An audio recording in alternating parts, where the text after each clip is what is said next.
Hello, and welcome to the June edition of the SLVCG Director Showcase. Today we have the honor of introducing Moolly Parton, an exceptional machinima director, to the SL Grid. Hi, it's me, Moolly Cow. Welcome. We're so happy to have you. Oh, thank you for hosting me. We always love hearing the unique stories of how a director stumbled their way into Second Life, be it word of mouth or scripted true crime TV shows. Could you share with us how you first discovered Second Life? Oh boy. So, funny enough, it was actually, I remember watching Tech TV when I was younger. I was a teenager, and it was on that computer show, Screensavers. They actually had a woman who was talking about her experience making Linden dollars as a virtual hooker in Second Life. And it's funny enough, like, they talked about the whole background of Second Life, how you get to make your own character and yada yada. I was able to join, but sure enough, 3 years later, I was barely legal and I was able to join Second Life. And, this will be my 19th year in Second Life. So. Wow. So out of all of the interviews we've done in the past, we do find it rare that people have joined Second Life with the intent of making videos. They usually spend their first few years role-playing, DJing, or shopping and hanging out with friends before they pick up their first Pixel camera. So what kept you busy on the grid when you first joined Second Life? I came in with the intent of exploration, but it became like an outlet. Like I liked making various avatars. You do amazing avatars. Well, thank you. I try. It's been my signature hallmark. But, I tried the RP thing, but, it was just making avatars was my biggest outlet, and along the way, I found some friends, and actually they became real life friends through Second Life. It's amazing. It is. So your characters that you built, did they start creating stories for you? A lot of the times I have like these stories in my head. It's nothing like, written in gold, but it's just, like the inspiration it creates sometimes for, stuff I'd like to film in Second Life. Yeah, of course. I can understand that. Okay, so we know that you're not really a noob to the world of machinima making. Your Senzigi Tank Club videos actually date back 12 long years ago. This is longer than quite a few of the directors that we've showcased have been making videos. Were these your first steps into machinima? I found the Syzygy videos. I know, it's a funny word to say. Pretty much. Like I took photos, but the Syzygy was it was a bunch of things. It was the regions, like they were most famous for the region cake at one point, and it spawned a bunch of islands. We'd go on expeditions and things like the Syzygy Tank Club was about crossing the mainlands in tanks. And I just sort of became the group videographer / photographer for various things. Just fun little expeditions in Second Life. Yeah, it's fun to get out and just do something different. We spent some time scrolling on your YouTube channel, as we do, and we did notice that a huge gap in time with posting content. Was this a break that you took in machinima making, or just a break in sharing your work? Truth be told, I can't post everything I do to YouTube.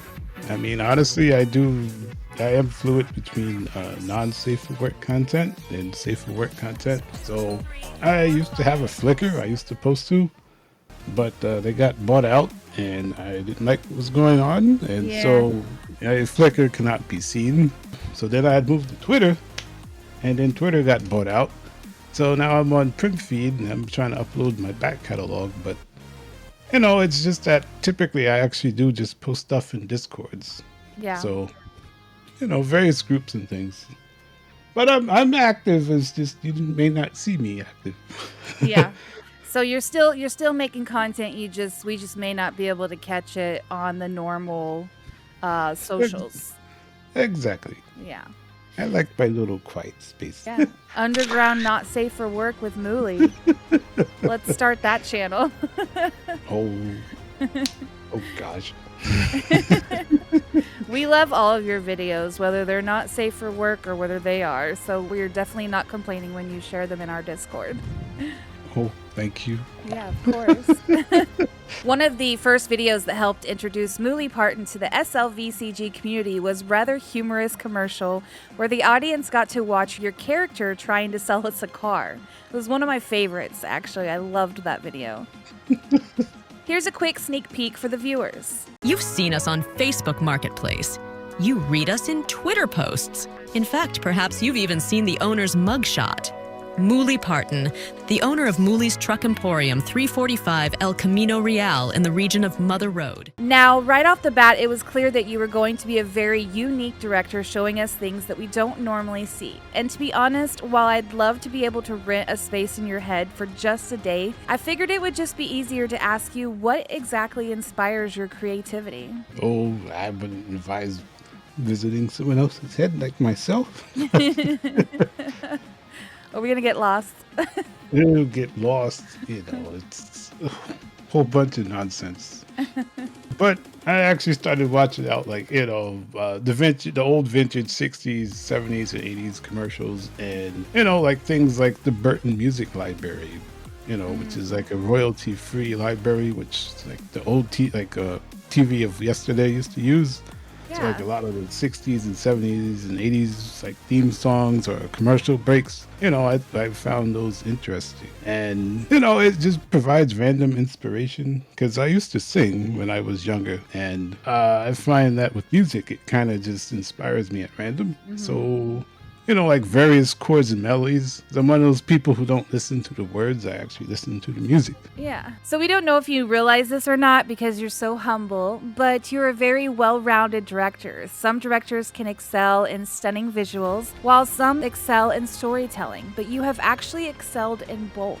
I know you've talked about not being a good storyteller or scriptwriter, but you have actually created videos with some very captivating stories and characters. So let's start with storytelling. We put together a little montage of your scripted videos, so let's play that first. Ladies and gentlemen, this is Moolly's Night Owls, where the nights are wild, the moves are groovy, and the music never stops. Spinning a hot Euro house track, Velvet by Jack Marley. Lillian, it's Ricky. I've got a hell of a find. Kenz's crest, ugly past, beautiful relic, a trove of historical perils. Her spirit said to possess the living, a tragic force of great evil. But this relic has a buyer. Imagine all the tools you can toss in the back. And while you're doing it, picture all the cash that chesty bitch Moolly Parton is going to be raking in from the truck she butt-fucked you into. I don't know if you guys have been following the news, but the three Devilettes, remember that all-female trio that keeps pulling legendary heists and never gets caught? Struck again the other day. They targeted Sultan's Rock on the outskirts of Kelly County. I spliced together a bunch of footage from highway cam so you all could see. So how do you go about creating scripted work, and when can we see more? Because we definitely want more. Oh boy. Well, unfortunately, it's really erratic and spontaneous. More often than not, if I make a new avatar, it's because I have that emotional, creative energy, and that's when I really feel like I want to tell a story. Sometimes, some friends can get me hype. They have an idea they want to do or a meme, and it's just like, okay, I can see that. But truth be told, I don't know. I just have to explore more, and maybe I'll have another inspiration. Okay, so now, the visuals. And wow, do you deliver on the eye candy?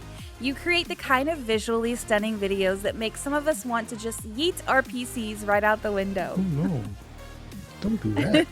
How are you going to make machinima? And while I could easily just point at you and scream, witch! I know that it's not black magic that makes your videos look so amazing. It takes a lot of hard work and skills. So how do you do it? What are some of the highs and struggling lows with trying to produce something so stunning? And what tools would you recommend? Let me grab a pen and pad, and I need you to talk real slow, okay? So I can write this down. Well, it's been certainly quite the journey. A lot of it is exploration, experimentation, part research, and a whole bunch of depression, and having to hit the reset button many times, as far as using Reshade. But it all, like, really, it started with my friends. They showed me Reshade back in like 2022-ish, and I thought this was cool. Like, you can add like ray trace lighting and a whole bunch of real-time effects that you couldn't do in Second Life. When you didn't have to have a whole bunch of visual effects skill, to do certain things that you normally couldn't do in Second Life. And I thought it was, I thought that was awesome. And of course, there was Seer Vane, I believe that's how you pronounce the name. And I saw her videos, and it's just like, how the this is Second Life? And we all felt that. Yeah, I told and it was one of those things. It's just like, I wanted to focus on making Second Life cinematic. And so that's how that journey began. So it kind of just started with using Vegas. It was a lot of learning to be a videographer, like, doing what the actual real life videographers do as far as getting your framing right, how you record things. Like, I personally use logarithmic recording so that I can capture more detail in the picture. And when I go to do color grading later on, it makes it easier to adjust, and there's more details rather than trying to, get your picture perfect then and there. You have to focus on shot framing. Lighting is very important. Exposure, resolution helps a lot. Like, personally, I film in 5K, and it takes some hardware to do it. But, when you go to frame your shot in like a 4K frame in the video editor, I mean, if you don't zoom in, it comes out incredibly sharp. So, a lot of it is learning Reshade, how to build your stack, getting your settings right. That wild stack. Some of the best Reshade stacks I've seen from other people on Discord is only like 5 or 10 items. Simple is really best. Part of it is also software, like plugins, So I actually subscribed, I use Maxon Universe, which has Magic Bullet looks, and it does a lot of what DaVinci can do. I mean, DaVinci is more advanced. Like, if you learn it, it's a lot cheaper as well. But it kind of simplifies things in that there is various presets you can use to work with your looks of your scene. And, it can be a great starting point. And, like, once you combine it with your footage, once you get adjusted to everything, it can really help you to bring out the colors and details in your footage. I can also recommend Topaz Video AI, which has also been handy in some of the productions. It can do frame interpolation to help you increase the FPS of your footage, if it may struggle a bit, but it can also generate slow motion frames. Instead of just slowing down the footage, you can generate extra frames to give it that extra smoothness, but it can also upscale your footage. Like, say if you had some recording that was 1440p and you zoom in 50%, you're down to 720p. So by upscaling, you can get like 4K footage from your 1440p footage, and then you would be at 1440p. It could help you clean up your footage a lot better, for a nice zoom and close up. Those are some things that I use in my production. So what are some of the struggling lows that you've come across in trying to produce something? It becomes more challenging to try and make it more beautiful. Like, I miss the days I could just make a simple dance video for myself. Yeah. It's still fun to make, but it now it's like I go back and look at it and it's like, I really gotta plan the lighting better. I gotta do this now. There's a whole bunch of things I'm looking for that I wasn't looking for Right. Years ago. Years ago is all fun. Now it's just like, I know how to do this. I need this, that, and that. And Now, we can do the job of tooting the horn of your recent successes for you, everything from scoring major vlogging gigs to winning an award. But we'd rather actually know what you think is your biggest success since jumping into the world of machinima. really, it's been like a personal journey that, I remember I took a communications class in high school. It was like analog video. I was working the Chirotron. I was always in the back, like, they had the directors and things, but I always did the back end work. So I always found that fascinating. So, while I may not be a professional videographer, it's kind of nice, do the editing, to do the planning and all that. It's my hobby. Yeah. Yeah. I love SL. I love making it look great. So a lot of a veteran and upcoming directors are going to be watching this and thinking to themselves, Moolly is a flawless, magical machinima making unicorn. But the truth is, nobody is perfect. And we've had many directors in the past be open about what some of their struggles are.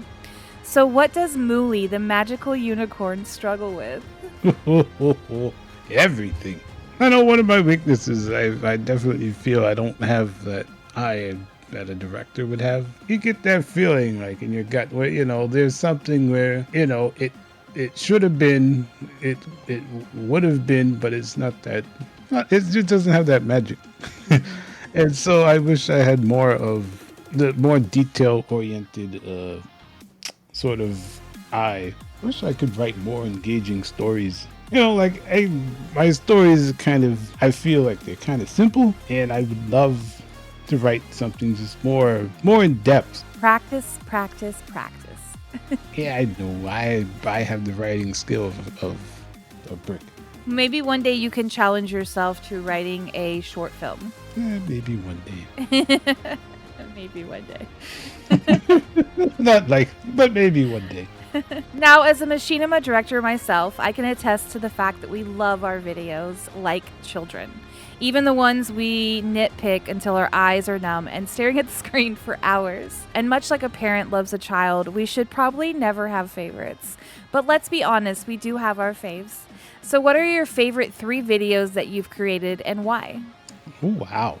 So one of them would be the little Lillian origin story film I had made. It was just, I had made some avatars. One was an alter ego, like all flamed out, whatever. And I just thought, it'd be pretty cool if this avatar had like some sort of story about becoming possessed. And so it just, I had plotted. My friend from Canada, she had helped me out. We wrote this script, and it took me about 2 or 3 weeks. And for a production I did a few years ago, that actually came out phenomenal. But another one was an actual recent release was commissioned by the Crackdown community for their 20th anniversary, and I'd really like some of the cinematography that came out of it. It was actually really proud of that we had gotten this officer and some criminals to sell weapons in the alley, and I thought that shot was pretty dynamic, and with the voiceover work, I thought it was amazing. I agree 100%. Yeah, I was really proud of that shot. But also, I love the way like the police came out when they were doing the protesting, and the light flares. I thought I saw it in editing, and it was just like so pretty. It's just like, holy mackerel. And, this is like, wow. You're like, this is my baby. I love it. This is my baby, Exactly. I love that you're so proud of what you do and so proud of your work. You should be very proud because you are quite amazing. You are quite amazing. Sometimes I have my moments. We all do. What about number 3? Number 3 was a not safe for work production. And it, I was inspired. Like I had one of my avatars, and in years past, I have made videos about the way to showcase like my avatars in video. And so for this one, I chose it's like a cabaret kind of production, and I put in like a whole bunch of fake people to add density because I was afraid the frame rate would drop. But story be told, with the lighting, it was a PBR set. I mean, it was a beautiful set. Visually, it was stunning, like to the point where you question if it was Second Life. Wow, yeah. I thought, not to toot my own horn, but I was, it was one of those things that is like, this is visually impressive. So was actually really proud of that. Good. So we know you've mentioned before that Sierra Veen, the OG magical unicorn, is a mentor of yours. And I'm sure that throughout her teachings, she's dropped some knowledge and wisdom to help you on your machinima journey.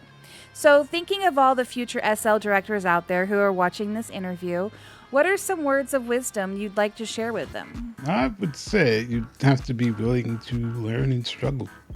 I mean, I just learned through brute force, to be honest. But I would also say, should also look out for innovations that might help you along your machinima journey. You know, like little things as using the SO world around you. Like, for example, you can use media on a prim to play a video. So instead of using like a green screen, you could actually play the video behind you in real time. I've actually made a projector with some scripting help from a friend and some help from AI.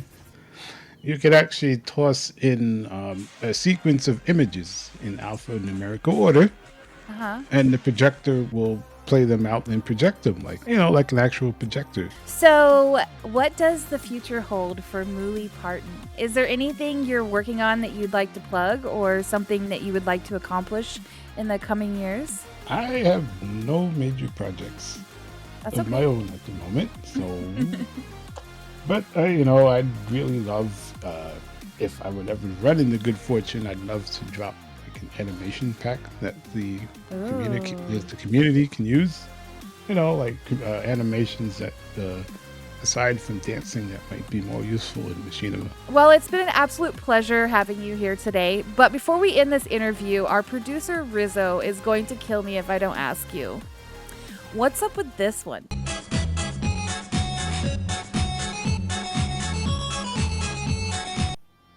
Oh, you found that one. Oh, wow. We find everything, or he finds everything. So long ago, it was about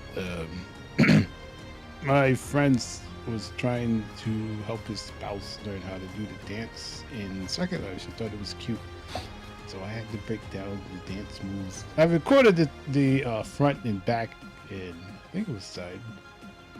And, that's how it went about. It was just to be used to learn some dances. Nice. Well, thank you so much for sharing your story with us, Moolly. You're welcome.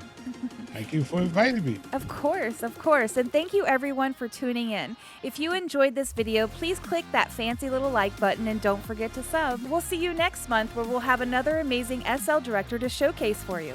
See you there. Now, about that car you were trying to sell us. Tell us a little bit about that. Where can we buy this car? Because we need it. No, it's been sold. Sorry. Oh my God. But I got some other pieces of whatever to say on the line. Got any tires? Any cows? Can we buy some cows? We love cows. Oh, that's all you need. A good steed to get around. Yeah. That's what she said.